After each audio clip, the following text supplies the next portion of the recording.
easier to support, or not easier to support them, but supporting them, you seeing them on the rise and becoming a superstar. It's having to check yourself and really be able to tell somebody the truth when they are up there. That I think is the hard part. Yeah, because I mean, at that point, they are. It's like, dang, you did do all this, and you did. It's like, okay, but you gotta keep them humble and keep them in the right mindset. But like, I think that about Juice WRLD when he passed. I was like, man, he was hanging around the wrong people. He had to. I mean, for him to take all of that, like that was crazy. Yeah. I was like, he was really about that. Like somebody on that page would be like, bro, are you fucking crazy? Yeah. You need something that should be here. Yeah, you don't need, bro. You don't need all that. You can get some more. Nah, they was finna go down. Like they had supposedly said that waiting. Yeah. When they landed. So what should have happened was all of it. If anything, they all should have played. Yeah. Except for you. Yeah. Let that nigga, cause he's the one. Yeah, make it he'll get y'all. He'll get y'all. Exactly. Let that shit. Let that nigga come get y'all. Yeah. They let this nigga take that shit. Like, ain't no way I'll be around any of my friends. And if they on or not, like, and they were down to take all that shit. Like, bro, you gotta be fucked up. I would never let that nigga do that shit. Yeah, Hell exactly. Nah, that's way too much. Yeah, I don't know. I don't even know if I would let, like. I'd be like, bro, chill the fuck out. You ain't lying, Like, anybody finna take that shit. I'm finna take that shit. Like, bro, look, we gonna figure this shit out on the land. Like, bro, you just don't say shit. Don't say shit. Let us do it. Like, nobody say shit. Matter of fact. Man. Nobody say shit. Nobody say shit. We can go to jail. Until we figure it out. Yeah. And we just getting started. We got King Tonyo here on the Plug Podcast number 15. If you ain't figured that out yet. What up, King Tonyo? What up, player? I'm your boy Jay Alamo. You already know President Q. What up? Man, excited to have King Tonyo part of this podcast, brother. Very humble dude, speaking from the heart. Hustle. That's all he speak. Straight hustle. That's the only way. Man, what's up? So we live from the Red Couches today, Plug Podcast 15. Want to give a special thanks to our sponsors real quick. Shout out Big Brothers Barbershop, as well as King Cutz over there. He also plugged in this interview with King Tonyo, so shout out to him. Shout out to APE Life Apparel as well. Definitely on the hustle. It's got some slides, got some masks, got some shirts, got some whatever you need. Check it out. We also want to give a special shout out to Duckpond Films, still hustling out there. Yeah, definitely bringing it live action to you on YouTube. So don't forget to subscribe to their channel and like their Facebook. And then we definitely want to give a very special thanks to King Tonyo. Yeah. So what up, King Tonyo? Welcome. This is a pineapple takeover. You know Drop that bomb.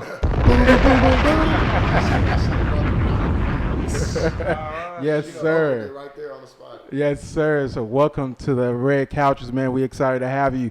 A lot to get to. Our first music video, we're gonna go into. What was it again?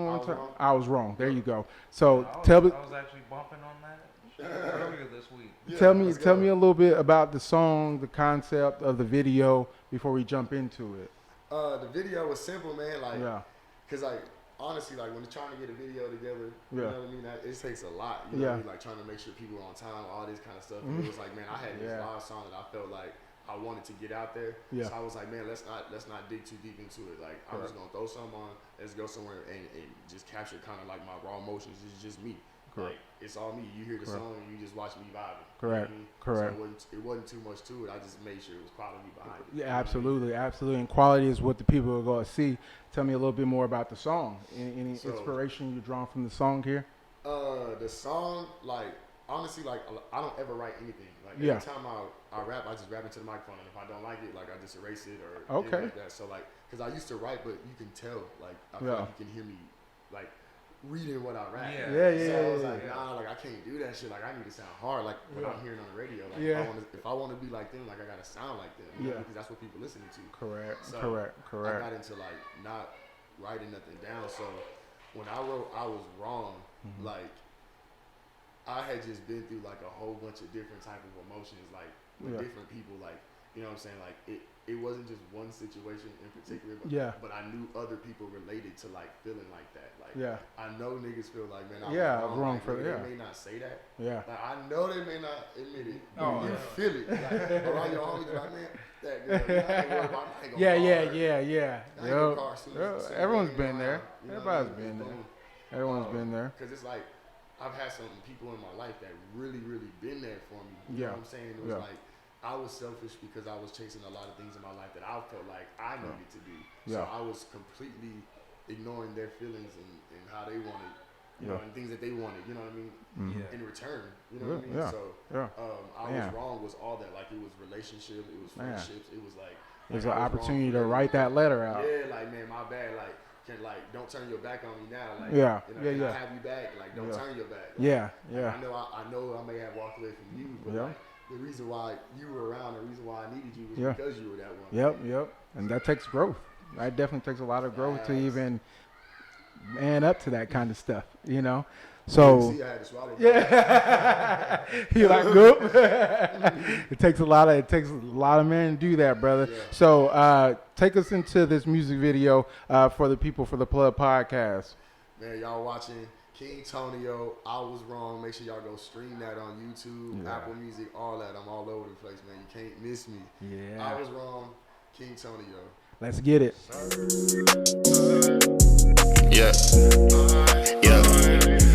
was wrong. I was wrong.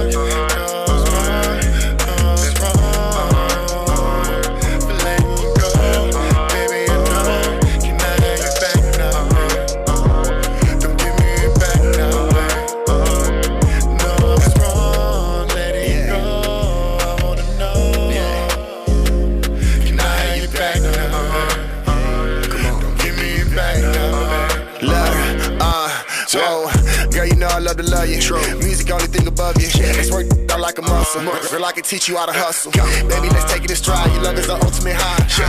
Never compare me to them other dudes. You know I'm not them other guys. If we can get it now, why wait? Lost you once to my selfish ways. Since you left, it ain't been the same. To close my eyes to see your face. Find myself calling out your name. Your love rain on my window pane. Looking out for your love again, hoping that I get another chance. I can give it all to you.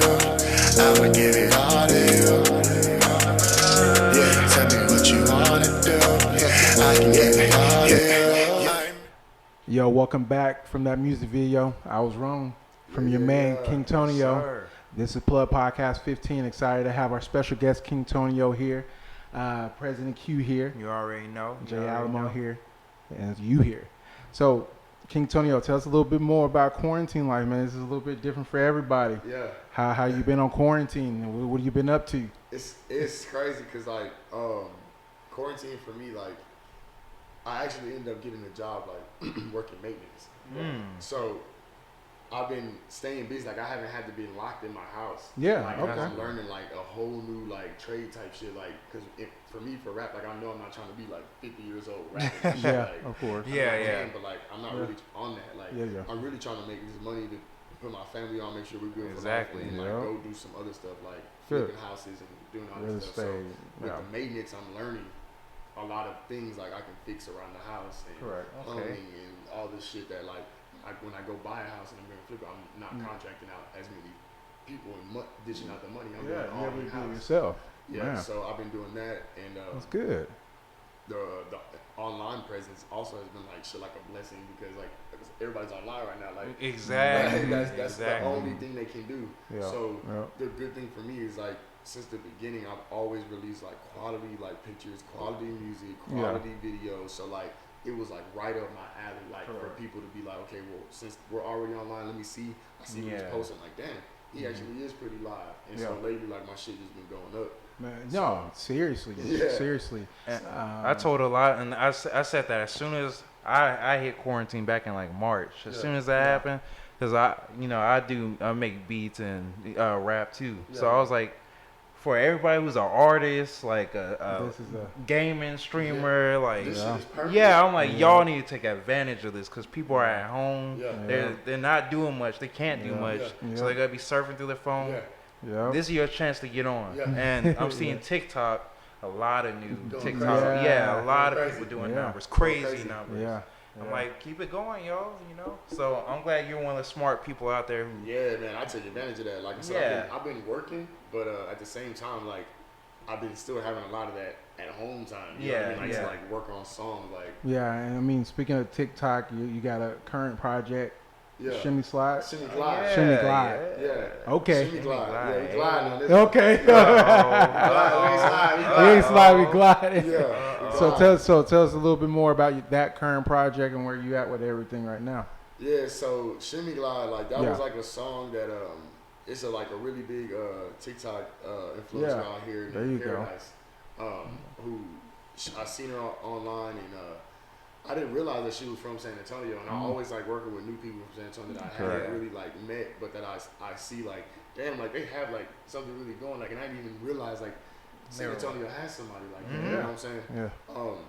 So we ended up linking up, working together. The vibes were great, you know what I'm saying? They were her camp. We all sat down, you know what I mean? We talked, because that's what I like to do. Like, I like to talk with you and all that kind of stuff before, like, we kind of like move forward. Because, like, what about, like, if I don't even like you, like, like, or meaning, like, we're not even on the same page. Yeah, it's gonna be a one-off project. Yeah, like, it's not, well, like, what was the point? Yeah. So, like, her and her family have, like, man, they've been super dope, like, been super cool. So, we ended up getting in the studio, man, and we didn't really know like what kind of song we wanted to make, but I knew like she's like I said, she's a TikTok influencer, so she dances already. So like in my head, I'm like, I want something that people are gonna dance to. Or, like, I want them to feel happy or like, excuse me, smile, because fucking the climate of the world right now, like it's so fucking sad and like gloomy, like everything, like it's like goddamn. Every time I open my eyes, I'm seeing on there somebody passed away, somebody kidnapped, somebody.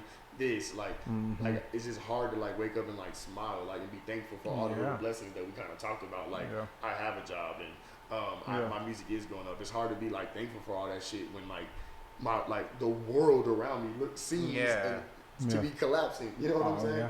So closer and closer every day. That's kind of how like my quarantine life has been going. I mean, but I mean, with that single, you definitely got on the radio. Man. So the song came out. Well, before the song even came out on TikTok, it was like at 1.5 million, probably even more than that streams on fucking TikTok, because you know people play that shit. All the time. Dance it and all that shit. So it was so many videos of people making it and all that shit. Like all the videos combined, like it was like over like 1.5 million views. And that was the first time I ever did any kind of numbers like that. That's what's up. So shout out to you. Tonyo. Shimmy Glide. There you go, baby. There you go. It was live. So it took a long time for the song to come out. And we let the numbers run up on TikTok because like I want everything like the artwork, all this kind of shit. Man. So we finally got everything together. And the song actually ended up leaking the day before on the radio station. Like we didn't even know, and somebody had sent Paradise like, hey, we just heard the full song on the radio. And we're like, no, she didn't. You probably like she just played like some snippet from something else, and like she played the snippet of like my verse, and my verse had been nowhere. So it was like, I know for a fact I didn't send it to nobody. I know she didn't send it to nobody. So it was like somebody in the radio playing that shit. Dang. So then the next day when the song came out, within like 12 hours, it had already been played like 3 times on the radio. Man. I saw it, and then I seen it on Facebook. You got to finally hear it. That was the next day. It had already been played the day before. I didn't catch none of it. So when I heard it, it was like I was off. And the thing is, bro, I didn't even remember that, like, go to my car because I know the song's going to be played. Like, it was one of those, like, I literally just looked at the time and I was like, bro, go to your car. And I turned on my radio, bro, and a song was already on. Ooh. And then the next song, I heard like, Super. That feeling must have been like, because it wasn't one of those ones like a paid thing or like anything like that. Like this was something that like, man, like it just happened on a brand new like shout out 103.3. Yeah, that exactly. Shout out 103.3.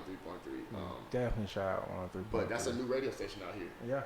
And I'm already on it. So tell me a little bit more about the up grind to this point of finally hearing yourself on the radio. Tell everyone where you started from. I want to know what it took, man. To get to that point, man. Tell us a little bit more. Dedication, never giving up. Like I said, man, like I never wanted to be a rapper, man. Like I used to do. I'm not trying to be no rapper. But the funny thing is, like at parties or in the car or anything, like with the homies, like I was always super good at it. Like niggas be like, bro, I'm not rapping after you. Like, bro, like what am I gonna say now? Like you just killed the whole thing, bro. Like you just said some super live shit. Yeah. And like of course like they would sometimes and like. But like a lot of the time, like they're telling like, bro, you really be rapping, like you should take it serious. Like man, hell no, like you should. Like I was on some other shit, like not even worried about rapping. And then I had got caught up and went to jail. And when I got out, it was like when I was in jail, like a whole bunch of shit had happened to me, like with family and friends and relationships that had fell off. That it made me feel like, man, like you gotta find something in life that you're gonna keep going for, because if not, like bro, you're gonna end up dead or still back. You're gonna end up back in here. Like it was like God showed me, like you can end up in here with these fools. You know what I mean? Like, relationships can fall to shits because of you. You can end up dead. Like anything can happen to you, or you can get your shit together. Just find something. Find anything. I don't care what it is. Find something. And so, man, like my dad was a rapper, like, and he was out in Houston, and he had a whole like little like record deal like on the table, like getting ready to sign it, but he didn't take it because he wanted to raise me and my sister. So I felt like this shit kind of full circle. So when I had got out, it was like, man, like you know what, I owe it to my dad. Like I've always been rapping. I feel like it's always been in me, and I know that like I like to rap. Like I just didn't want that stereotype of being like a rapper. You know? That was my only thing about it. And once I got over that and didn't care no more, man, like on some real shit, I locked myself in the studio. Like I didn't go out. I didn't hang out with nobody. I literally stayed in the studio and just learned how to like record myself. How to engineer myself. I went to audio engineering school. Shout out Comida Studios out here in San Antonio. I learned how to mix and just like be able to like record myself on a mic, and over time I just ended up getting better and better and better. So it's definitely like a self-motivated. Like it was like, right, I can't go back to that, Tony. And then once you're doing rap and like becoming something, and like people actually start seeing you, like what you look like giving up. Like there's a lot of people that do give up, but I'm not one of them motherfuckers. Like it's like you started this, and like everybody watching you, like you really, like people, you want to walk around, and people see someone like, hey, like weren't you rapping? Now like, what happened? Like no, I ain't doing that no more, man. I was HEV managing, you know what I'm saying? Like chilling. Used to say in his song. Man, you used to be the man. Huh? You don't want to be that. You don't ever want to be. That. And you definitely far from that. So, when's the first time, your first single that you put out? That was the first song. What song was the first song I put out? Because you've been working, from my knowledge, at least 2018. 2015. Okay. So there's definitely a lot more. 2015 I put out. I want to say the first song I put out was that tone setting song, and that might have not even been 2015. That might have been 2016. Because I had put out like these 2 projects that I recorded on YouTube beats and beats that I found online. And I recorded myself that sound like ultimate shit right now. But when you hear them, you can hear like, oh, this nigga can actually rap. He just needs to figure it out, like how to get comfortable on the microphone, learn his voice, and all that kind of good shit. So once I got that, like I literally did 2 projects like that are out. And then in 2017, I had been rapping long enough and been doing it long enough, and that people had started paying attention to me. Like it was like organic. I wasn't doing it online that much. Like I wasn't posting like, oh, I'm in the studio rapping. It wasn't that. I consistently kept putting out those 2 projects. And like people would see me at shows and shit, and it wouldn't be like just like regular shows. Like my first concert was at I did Screwfest in Houston, so I had performed with like Lil Phil. Lil Kiki, all that shit. How was that? How was it? Man, I had my whole family come out from San Antonio. Man, like it was crazy. Like it was like I think I was like 800, 900 people. So but like I'm a performer though. Like, that shit drove me. Like once I saw the people, like bro, I didn't even go out scared. Like I walked out and was like, everybody put your hands up. And oh God, all you see is a sea of people like this with the H up. Confidence means a lot. Artist, like, but that was my first time on the stage. Nobody would have known that. Nobody would have known. That's the way I handled it. And did you get to link up with any of your artists there? I definitely got to hang out with them and like just like kind of get. But at the time, I was so new, like I didn't even realize what networking was. Correct. So I ain't gonna lie, like I didn't capitalize like how I really should. You learn. It was on some like. You learn. You definitely learn. I'm low key still a fan. You know? But I'm a rapper now, so I can't. You know what I mean? I got an image of all of that. So it was like I didn't really capitalize or just do what I needed to do. I feel you. It's crazy, like nobody knows this, but I actually got a song with Maxo Cream. Like, man, shout out Maxo Cream. That was like when I first started. Like on my first project, I got him on that. And it was like because like he's out of Houston, like I didn't grow up like around him, but we had mutual friends. Yeah. And he recorded the song with a mutual friend, and a mutual friend put me on it. Man. And so like that ended up being on my project, on the first project I ever put out in 2015. Dang, that's what's up. So yeah, like definitely. It's just crazy, bro. So, and as far as like getting on the radio and shit like that, like, man, that just took me like, it really took me going up to radio stations like. You have to go up there like and be like play my shit like I wasn't like because I know you have a good relationship with 98.5 man, and that like they're like I'm gonna tell every other artist like people be acting like I'm not finna pay for shit or like it's a bad thing that he paid for shit like man, nothing in life is free like you gonna pay for every fucking thing and it may look like that mainstream artist that you love is just getting this and getting that. They may not be paying for it, but the label that they're under is paying for it. You know what I'm saying? All the marketing. So, of course, when I first started with 98.5, like it was that. Like we reached out, like how can we get on? Like we reaching out to the market, like if we got to pay, like let me know. Like we trying to get on, whatever, just so we can get some kind of radio play. And the first thing we did was first concert. Like headliner concert where it was just me. I had already done like the other performances, but this was like my first headline Tonyo concert in San Antonio. That's what's up, man. We did this here in San Antonio, and we reached out to 98.5, and we actually had like advertising on there where it was like King Tonyo live. This on 90.5, right? Yes. So okay, I remember this. First time we had like performing with this, performing with that.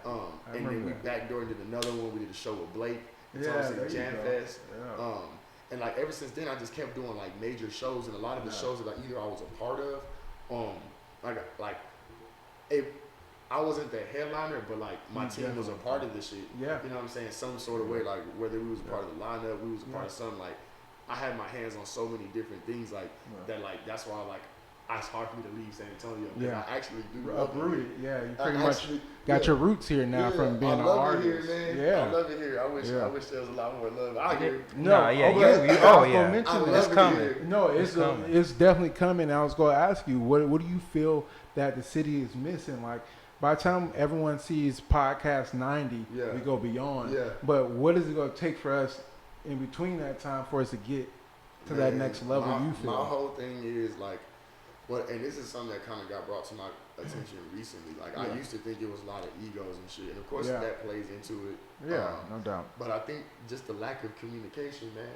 Like, it's a lack of communication between artists. Like, instead of feeling some type of way or doing certain things, like, communicate that. You know what I mean? Right. So there's a lot of like people that will hold grudges or feel some type of way and not promote your music, not show love when they know shit live, just because they think you were some type of way or think you moved this way because you meant it this way. Instead of reaching out and be like, hey man, like you low key did some shit. I mean, I felt like I thought you like it don't gotta be nothing on comments or nothing, but if you cool enough to feel some type of way about me, then you should be cool enough to reach out and be like, what's up? You know what I mean? Like why? Yeah, that's true. Why keep a problem when you don't? So and it like I don't think like it's like a lot of people got issues. I just feel like people move a certain way because they don't communicate. You know what I mean? No, so it may not be like, I have an issue with him. It's just like, I'm not gonna reach out because I see he's on this and like, you know what I mean? Like, it's just or he's like, he seems like big time, or he's that. Yeah, it don't even be that. Yeah, exactly. It's like I'm just trying to move to the point where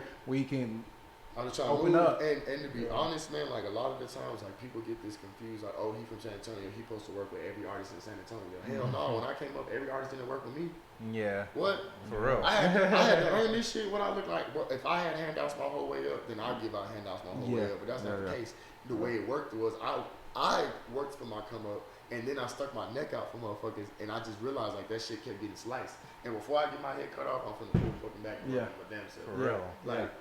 Well, not my damn self, but my circle. Figure out how to make it go for you. Now, a lot of times people would like they'll see you doing things or feel like you're at a certain level in life and they feel like, you're supposed to do this because of like what they see online, and half the time they don't even realize, nigga, and my lights off too. I know, right? Yeah. For real. The only thing I ate today was a McDouble. For real. Ramen noodles. Stop playing like if people don't know that, so.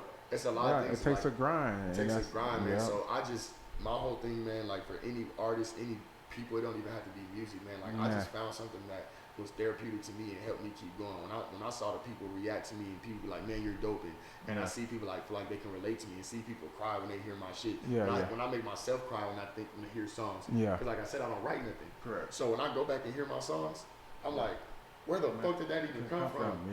Like, a lot of the times I don't even remember my lyrics. And they be my songs. I'm like, man, what up? I said that? That shit was hard. That's deep, yeah. That shit was hard. You do it enough. Repetition, repetition. It just comes. Man, that's really good. So your current project, or no, you have 2 projects out right now, Pina and Colada being the other project. That's Spanish. Yeah, so, Black Puerto Rican, so I always want to do a Spanish record. So tell us a little bit more. You gonna send us into this video as well, but tell us a little bit more about the video. How did it come? How you get these ladies to get this video popping for you? First of all, because I'm not gonna get in trouble. Sorry, guys. Better watch out. Hey, I wasn't thinking that great. Baby, I mean, the video's fire. So how did the video concept come and the song as well? So basically, I had a friend, Ida. She used to work with us. Real dope person. Part of the marketing, and she basically has a friend named Deja, who I do, and that's the main girl, and she teaches. Shout out Deja, shout out Ida. She teaches dance classes, choreography. That's what she does. So she'll do like dancing, and she'll be on stage with like artists dancing and shit like that. Nice. She's dancing. Cool. And so I don't know if Ida reached out or how it happened, but basically the girls came together. Correct. And I was fortunate enough to be a part of it because I had the Pina Colada song, and I was like, yo, like she was like, I want to do something called Heels and Heels. Yeah. So it was girls come and dance in heels and learn the choreography to my song. Nice. So I was there to watch them learn the song. Man. Like, there was multiple classes that came through. Dang. Watching them learn the song. That's pretty fun. I brought the shirt, so they threw them all on. Man. They were all dancing. It was a good vibe. Shout out all the ladies. I don't remember all y'all names, but shout out all the ladies that came out. Video. And it was dope because like I swear I ain't trying to be corny, but like it was cool to see females like learn or try to feel sexy about themselves. Like, and that's honestly what inspires some of the new music that I'm coming out with. Like, it's like, damn, like I do want to be calling hoes and bitches and stuff. Like, fuck this hoe. Like, yeah, that's cool, but at the same time, like, man, like back in the day, like sexual heat. It was a way to say it. And like it was like you knew exactly what he was saying, but he said it more like love. And you felt that. And like music just meant something different. So it's like I'm not trying to take that back and do nothing like that. But you want to give them that feel good. Man, when I saw those ladies do that, man, and saw these chicks do that, like of course they were beautiful women, but like I wasn't even on that because it was just watching them feel sexy within themselves, and it was just like dope. Like damn, I wish I could bring more women. Definitely. It felt like it built up their self-confidence. Man. To like, cause I'm pretty sure they might have men or dudes. Now they can go home and like, man, like I know how to dance on the chair now. Like, it's like, whoa, at class, you know what I'm saying? And that's dope. Like as dudes, we like that kind of shit. Like, hell yeah. You know, like we want a surprise or something like that. You know, you want flowers and shit. And we want ours. You want flowers, exactly ours. Hell yeah. I know. I'm saying, like. Shout out. So definitely take us into this video. So I mean, the video, Pina Colada, King Tonyo, man. Shout out to the lovely ladies that went out and did their thing and danced. You know, I came at the end and did my little salsa. It's my first Spanish song, man. So I hope y'all enjoy it. I hope y'all love it. King Tonyo, Pina Colada, streaming everywhere. There you go. King Tonyo takeover. Let's get it. Yeah.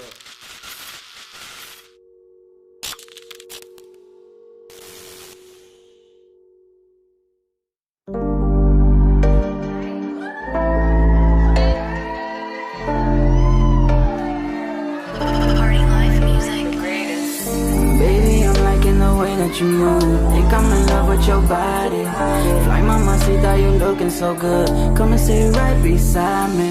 Belleza, como esta? Come on, baby, join my fiesta. I wanna get down with you. Mucho reggaeton and pina colada. You know that I want you. Mami, vente aquí.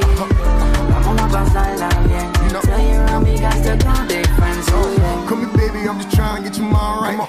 Get to get it, tell me everything is alright. Suavecito, tonito, we going all night. Dile eso, man, me gusta nalgas. I like the way you move. I'm getting lost in you now.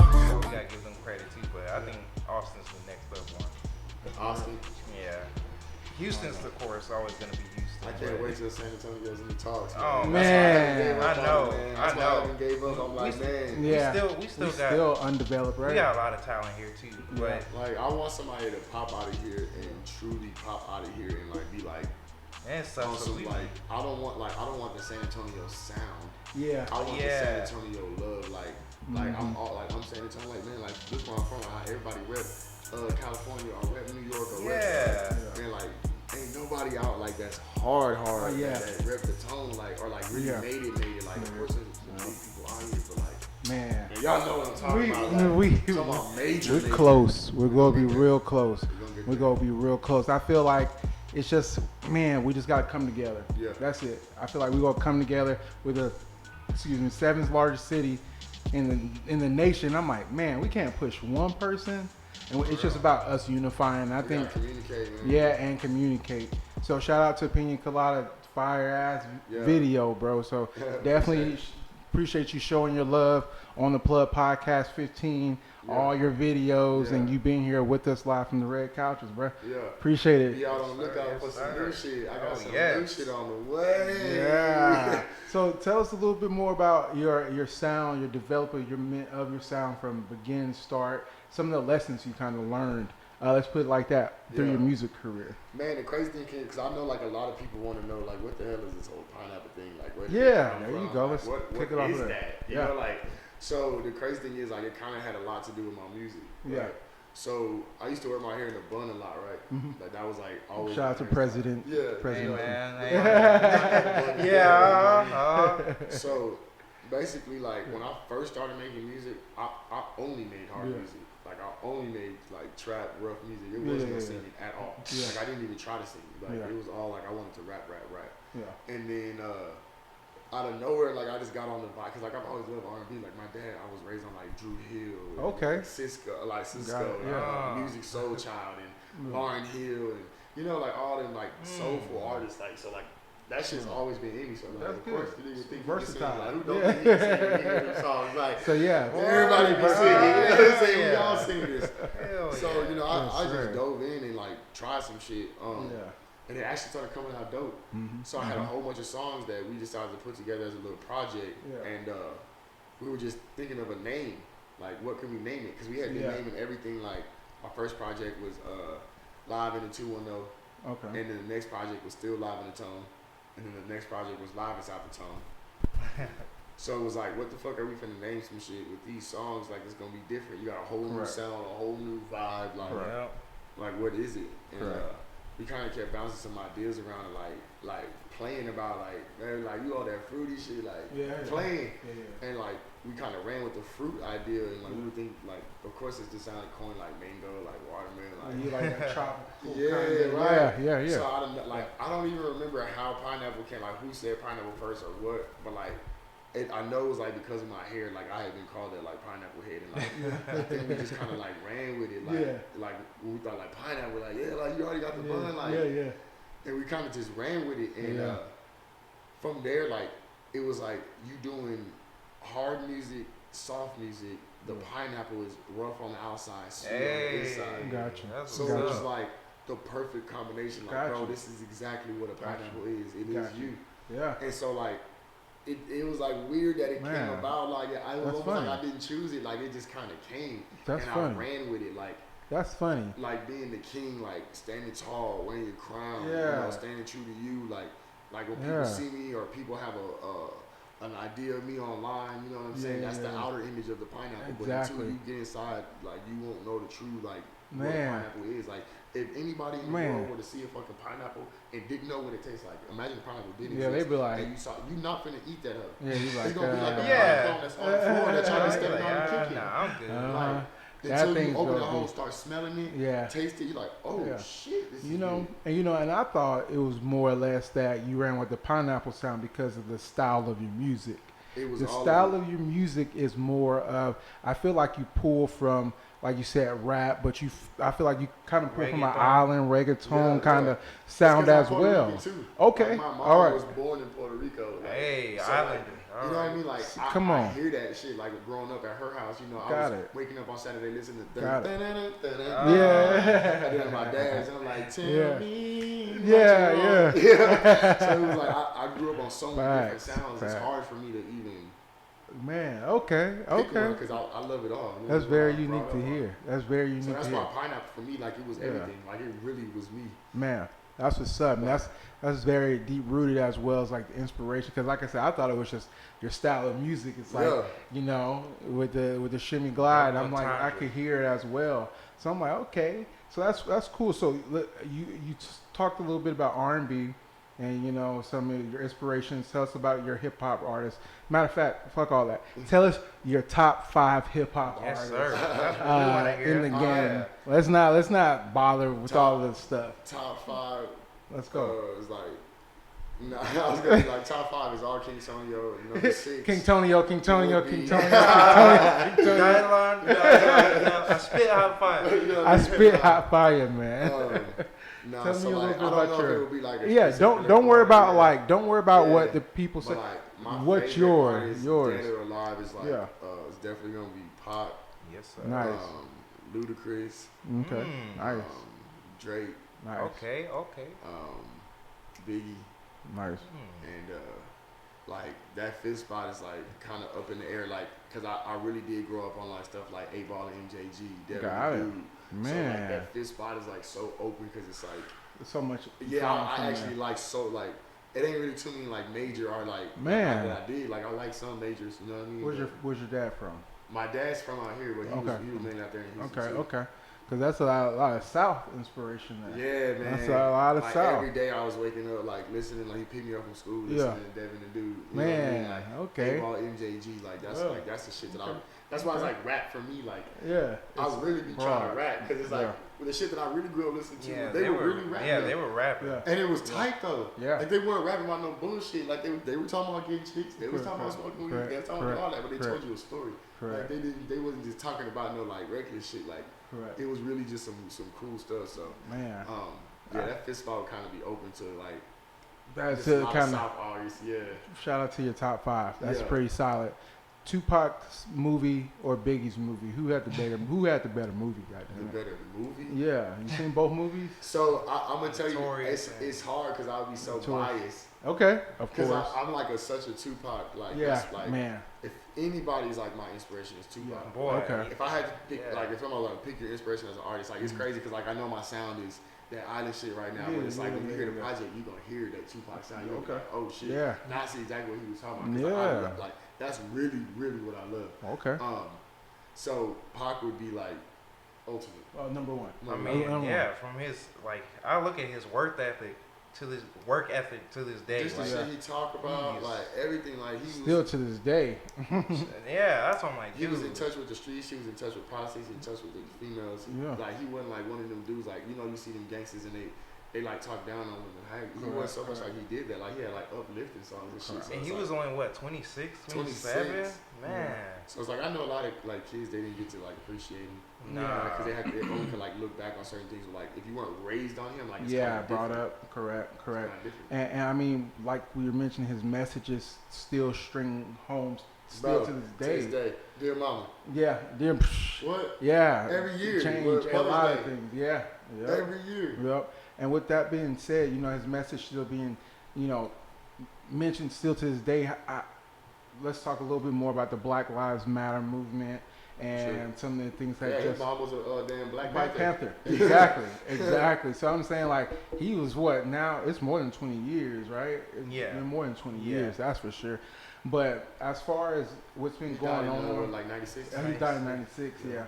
So math heads, get in there.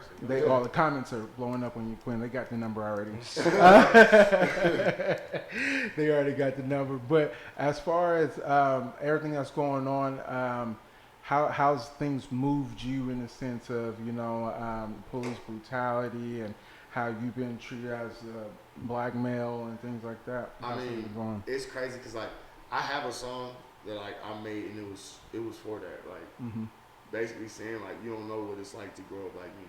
Like, you ain't never had any, like you can't. It don't even matter if you was broke. It don't even matter if your life was off. Yeah. Like nothing, no kind of any situation that you've been through can be like mine because you don't look like me. Like you would never be treated like me.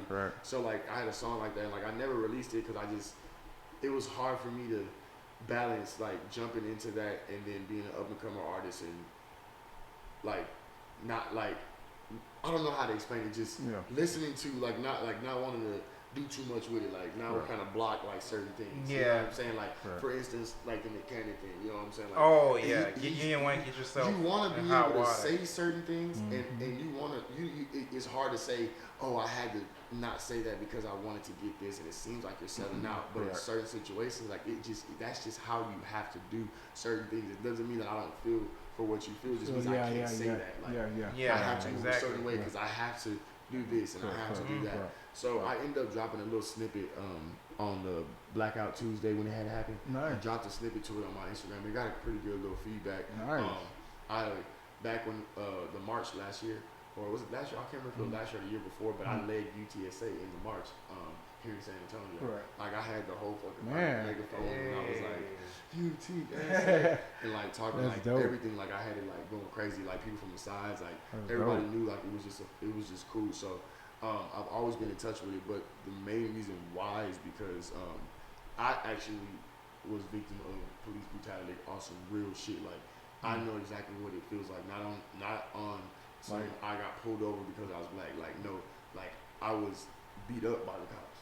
Like on some real shit here in San Antonio. Leon Valley cops. Like to this day, like even if I'm clean, like I ain't got nothing on me, I'm like nervous. Like long story short, I was at a party, bro.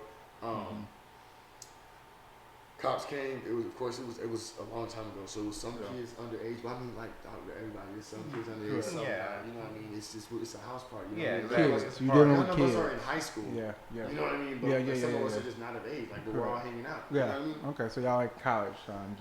Right. Age range. So the cops come, break up the house party. I'm in the backyard. It's me and the female.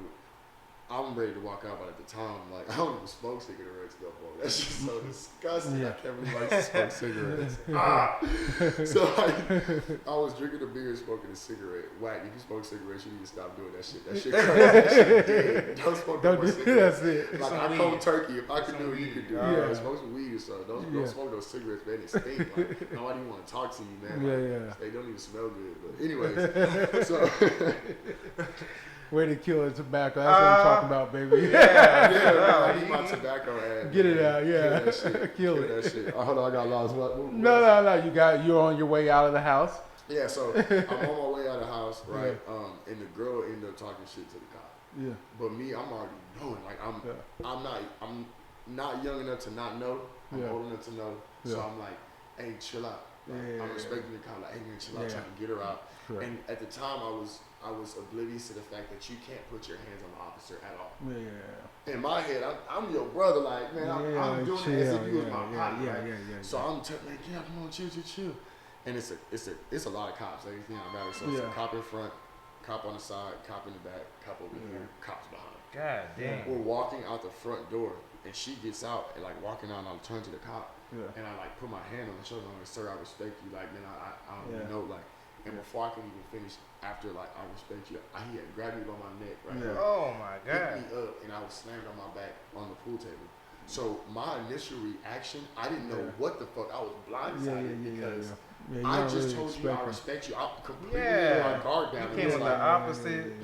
Like I know I might have been wrong for putting my hands on it, and I know I understand that something like when he shouldn't have put his hands. Like I understand this, but there's certain ways to go about it. If a certain other person would have been like, sir, I respect you. If you're trained, you be like, hey, man. Yeah, exactly. Man. You wouldn't just boom. You know what I'm saying? So, like my first reaction, I'm woof. I jump up, like arms up, like what the fuck? Yeah. As soon as that happened, I'm in aggression mode. It looks like to them. I'm not. I'm startled. I'm not gonna. That's not what I'm gonna do. What the fuck? Because I didn't. As soon as I did that, batons out, and they're boom, get on the ground, boom, get on the ground. They're hitting it, and I'm not falling because I still don't understand why I'm being attacked and have to fall on the ground. So they're hitting me, my hands are up, boom, boom, breaking me down, boom, boom. Yeah. And I end up turning towards the wall, and they got me one good time, boom, hit me in my knee, they dislocated this and my kneecap had shattered. And then so I dropped, like that shit fucking hurt. When I dropped, that's when they tackled me, and he didn't put his knee on my neck, but he was on my back. Yeah.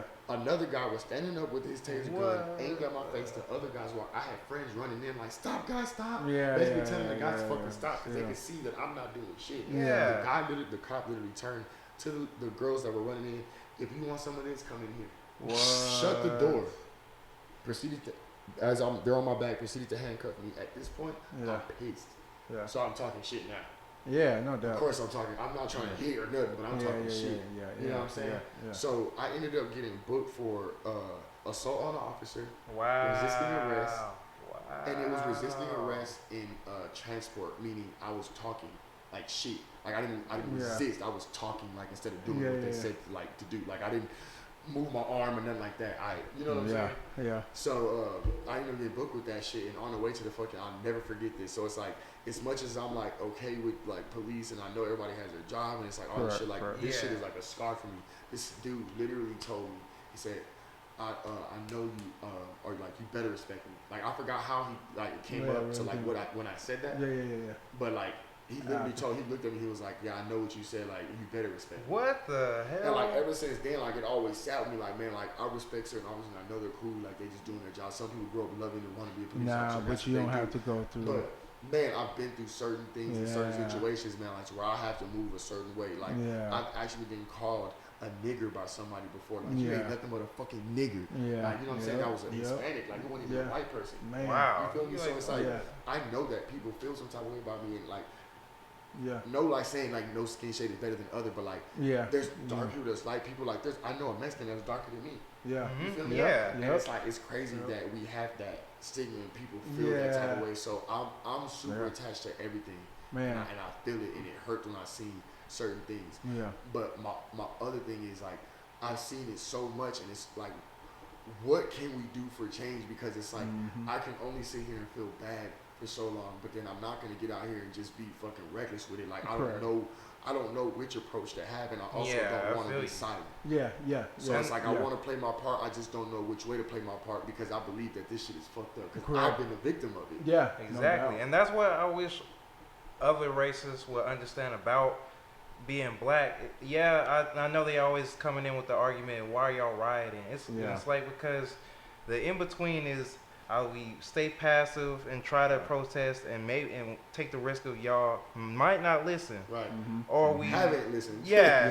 Or we actually like make some action, which might make us look bad reputation wise. Correct. But this is the only way y'all are gonna actually pay attention. I mean, just, you know, when you think about this, like it kind of just upset me, and like, oh man, some people I got backlash from when I did this on Facebook, and like it's crazy because like I used to be very controversial on Facebook. Like I post something, motherfuckers and like start going crazy. So I had to get away from Facebook. I was like, man, I don't want to be that guy. Like just posting and like, I know. Like people got a shit ton of comments, but it's like all like gossip and like people talking shit. Like you really want that negative energy, like really. So I had to get away from Facebook and stop posting shit like that. Correct. Like I know exactly how to get likes, and I know exactly how to get fucking comments, but I'm not gonna do that shit. Like I had to get away.